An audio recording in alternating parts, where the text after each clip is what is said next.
Dr. Saad Ali Shir wasiirka arrimaha dibadda iskaashiga caalamiga dawladda Soomaaliland oo kulan warbaahineed ku qabtay halkan oo xarunta wasaaradda arrimaha dibadda ku leedahay gudaha Hargeysa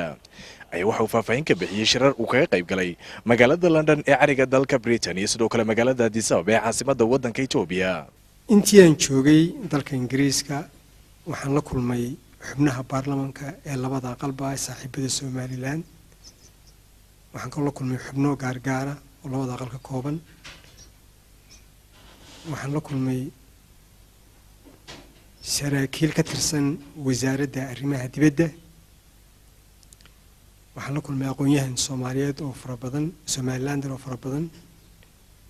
jaaliyadda waxaan la kulmay saxaafadda qaybta telefishinka qaybta raadiyoga labadaba waan la kulmay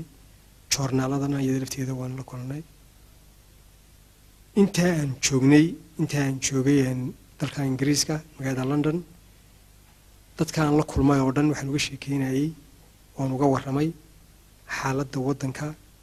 dhinac walbaba dhinaca maxay yiraahdeen dhaqaalaha bulshada siyaasadda deganaanshaha dhinacyadaas oo dhan wixii aynu ku guuleysanay wixii mataqaana carqaladeena hor yaala dawladda cusub waxyaabaha u mudan ee inkaasi ay mataqaana Aisha ay ku hayso si wanaagsan baa loo soo dhaweeyay runtii maxay yiraahdeen warbixintaas aadna waa la inoogu taageeray waxaan runtii ii soo baxday Somaliland maxay yiraahdeen qadiyadeeda iyo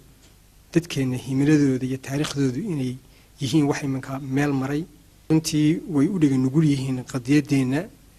way u soo jeedaan oo taas kama daahsana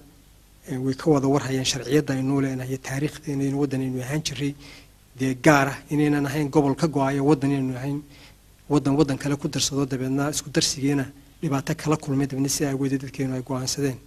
inay dib u noqdaan mataqaana xorriyadoodii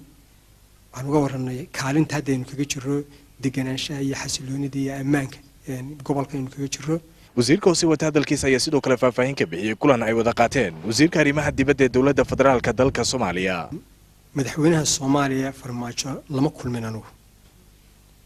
laakiin waa kulanay wasiirka arrimaha dibadda si gaar ah runtii waxaan uga wada hadalnay laba shay mid wuxuu ahaa wada hadalka dib u bilaabistiisa midna wuxuu ahaa arrinka tukarraq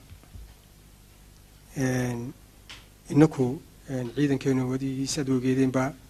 wuxuu gaaray tuulada tukarraq ayuu gaaray tuulaas waxa ku taala Somaliland inaku xadkeena maaha midaynu inaku aynu dooranay iyo midaynu jeexnay toona waa mid caalami ah Dr. Saad Ali Shir oo telefishinka Somali Cable uu wax ka weydiiyay walaaca dadka qaarkii ka qabi karaan saldhigga militariga ee Somaliland saameynta uu ku yeelan karo dagaalada ka dilaaca deegaanada mandaqada Geeska Afrika waxaanu ku jawaabay sidan haddaan si gaar ah u soo qaato Itoobiya iyo Imaaraadka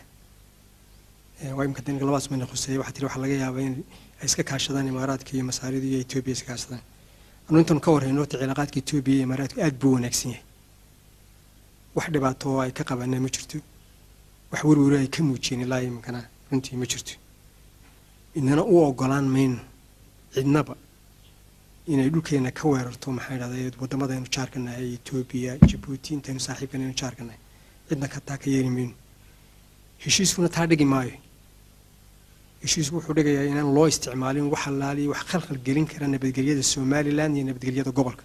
inaan loo isticmaali karin buu heshiisku dhigayaa wasiirka ayaa sidoo kale daboolka ka qaaday in 48 saacadood ee soo socda si rasmi loo soo gunaanadi doono intooda badan qodobadii heshiiskii Khaatumo ee Somaliland arrin ku saabsan Khaatumo waa run Khaatumo heshiis baynu galay 13 qodoba 13 qodob runtii waxaan qabaa in intooda badan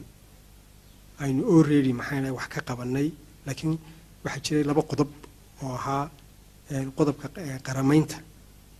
ciidamada Khaatumo oo aan wali inoo fulin kaas waxaan filayaa maanta ilaa berito ayuu horriciisu fuli doonaa insha Allah oo la qaramayn doona waad maqli doontaa kulli daacada waa ka maqli doontaa